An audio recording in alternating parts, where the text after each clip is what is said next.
case 8 is a 36-year-old with a history of seizure. Now, the vast majority of cases in seizure patients are going to be normal, but that's not the case here. Here we have axial T2 and FLAIR images through the level of the midbrain and bilateral temporal lobes.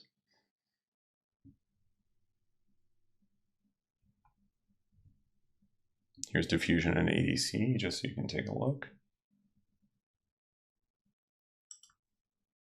Finally, these are post-contrast images.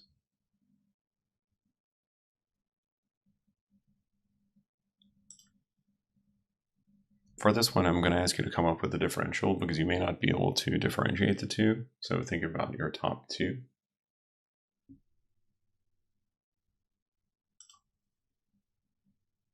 Now your 8B question is, which of these is not in the differential for these cystic masses with a nodule? You have a couple of choices here.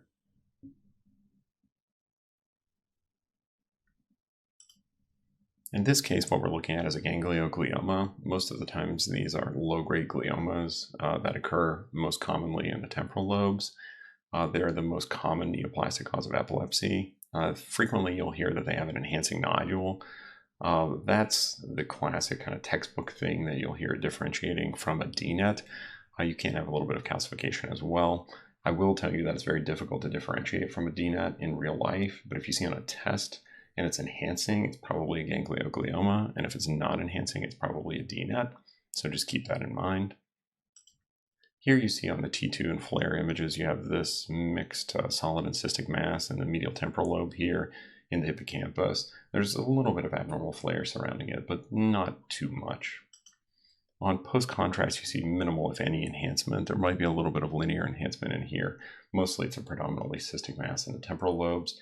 Again, your differential for this should really be ganglioglioma and DNET.